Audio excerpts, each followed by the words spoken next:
and welcome back. In today's video, we're going to be taking a look at Conquerors Blade that was showcased at E3 2017.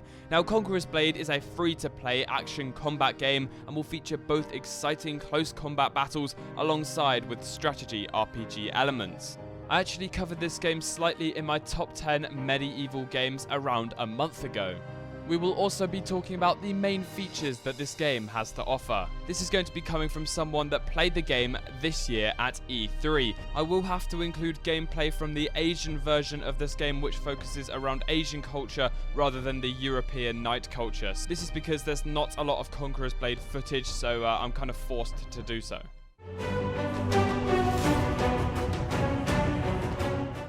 My friend Brewis, who went to E3, described it as your person is not very overpowered at all, and it's more to do with the coordination between you as a commander and your troops to outmaneuver and outflank and outplay other players. Backing up my point further, you will notice in parts of the gameplay the character is defeated in around 8 to 10 hits from the standard AI soldiers, which I think is very suitable to make the game feel like you're not some godly hero like For Honor does, for example.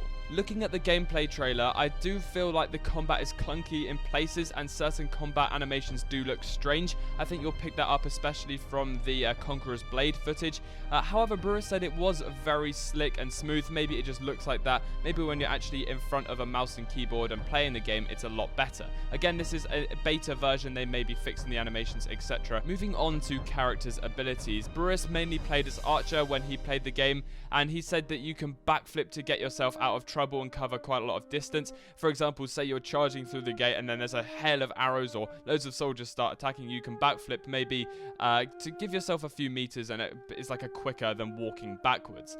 You can also fire up to 6 arrows out of your bow, which kind of spread wide like a fan, which is really awesome. You can get a supercharged high power shot where I presume you draw it back further and you basically put more power into that shot, and you can also get fire arrows. He didn't really play as many other characters because apparently the archer was just so smooth, and the way the archer and the bow fired apparently was amazing as well, right up there with that mountain blade. Also, when you take a look at the combat, you will see little snippets of text that appear when an AI blocks or you enter a combat zone. It's kind of in like a really horrible font, and the colors are annoying as well. I think this is just completely unneeded and should be completely removed. You should be able to tell if an AI blocks by the sound of the shield, or maybe even just, well, the actual animation of the AI blocking. Lastly, we see a clear domination style game mode, which includes certain capture points, which I presume get progressively harder to take as you go further into the castle, because it's usually a rule of thumb that the keep is the hardest part to take in a castle. But we'll move on to the design of these castles and how that all works a little bit later on when we talk about the maps. Trust me, you want to stay for that bit. There's some really cool stuff that this game has got planned for the castle construction. Open world sandbox is the most complicated feature of Conqueror's Blade, in which players acquire territory. The sandbox has received wide approval from players and media in pre-testing, but the development team further improves upon it. In the E3 demo version, the new world is as vast as nearly hundreds of square kilometers. However, you could only ride approximately 30 minutes across certain areas of the map, because obviously not all of it is finished just yet. Moreover, in this open world scenario, you will have your own towns which you can personally construct, build and design. So you can design your own defenses, how you want to defend the castle, where you're going to place your cannons and that sort of thing. So that castle that you build is actually what's going to be attacked in these maps. It's not just map A or map B that the developers have designed, it's player A or player B's town, which are personally designed by them in terms of construction and defense, which means you can get some really cool, unique castles. Hopefully they'll allow for that depth of customization. Defenses can also include cannon, ballista, as well as the units that you designate to that castle. Whether or not you ride around in sort of a party like you do in the Mountain Blade sandbox, where you can use your troops for the siege as well as having a garrison there. We can't really see the clear demonstration of the AI in the trailers that we've seen. However, I have been told by Brewis that the units have a lot of detailed commands, including volley commands and positional commands. In deployment, they also have battering rams that are pushed by AI, and you have to actually defend those battering rams, otherwise you're not going to be able to breach the castle in multiple points, and you're going to basically get defeated because all their infantry and archers will be focused on the siege towers, and ladders are very hard to get up as well. So one of the main focuses is to defend that battering ram to make sure that that front gate goes down. I forgot to mention that there are 2 defenders and 3 attacking players, and I think it looked like there was around 800 AI in total across the battle. So if you successfully defend the battering ram, and that's kind of like the first objective of the siege, when it actually gets to the gate, it took around 30 seconds to break the gate. It wasn't instant, so the defenders can kind of get themselves ready to defend the attackers' attack. Brewis, who actually got to play the game at E3, as you know, actually used his musketeers as the defender and used their specific abilities to focus fire from a very defensive spot just behind the gate. To defend the broken gate, Brewis used his musketeers and used their basically abilities to focus fire the spot where all the enemy infantry and cavalry and archers will be charging through. They fire in volley and I think fire at will. You can tell the AI to do both, and I presume there's a lot of different commands. I just don't think he tried them all out. They also read the situation and only shoot when the enemy actually approach, so they're not kind of like trying to shoot through the walls or whatever, which is kind of what we expect, but just it's reassuring to know. You can also get into an array of different formations. We saw in my intro, you can get these really big tortoise formations, which are really awesome. And I presume there's a bunch of different ones for a bunch of different situations. Whether you're defending or you're attacking, you have the basic ones like shield walls, etc. But there might be some more complex ones that we haven't seen just yet.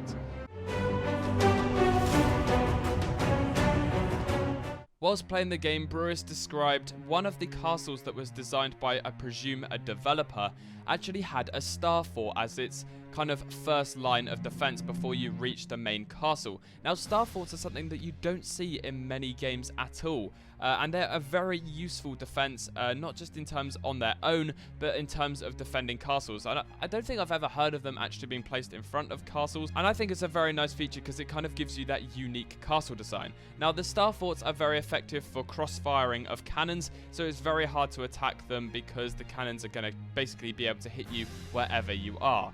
So this star fort had to be defended, but once you breached it, you would fall back to the main castle defenses and then continue on with the siege. So the star fort was kind of used to weaken the attackers as much as possible. If you could focus fire some of their siege engines as well as their battering ram with the cannons on there, that would be really awesome indeed. I'd like to add, destruction is clearly used with great effect, with the animations looking very smooth, and this will also allow the course of the battle to change dramatically, as well as switching up the gameplay, where defenders are kind of forced to spread their forces and produce new tactics to defend both breaches. So, will War Rage flop? Will it be like a lot of different early access games, which a lot of people decide that they don't want to buy and don't want to invest in because of the previous experiences they've had with games? And I think the main subject of that would be of Kings of Men that kind of threw a lot of people out. But I think with this game, it does look fun. It does look very fun, and I have been reassured that it's very fun to play. However, I am held back by the very clunky and mashy gameplay, especially with some of the characters you can see in the Conquerors Blade gameplay. I also think it needs to have some more game modes that aren't just capturing points. It would be cool to see other types of game modes that the developers can come up with, because we just see the same thing in these medieval games. Do the graphics live up to my expectations? They do look very nice. They look very similar to kind of 2014 graphics. They're not obviously groundbreaking like we see from some of the other E3 gameplay trailers, but they are suitable and I can deal with them. They're about the same as Bannerlord graphics. Lastly, how original is this game? Well, as I've said in the title, I think I'm going to title it this way, that it is a mixture of different games. I think it's got a bit of Tiger Knight in there. There's definitely that For Honor feel where you've kind of got a hero that kind of charges into battle and kind of mashes lots of little AI soldiers up a bit. However, you don't have as much health as you do it in For Honor, and it's kind of less focused on that hero versus hero combat. It's more to do with the tactics, which is the Bannerlord side of the game, which I think is a good combination of 3 different games that hopefully they can pull off. It definitely is original, but it's kind of taking original ideas from each game.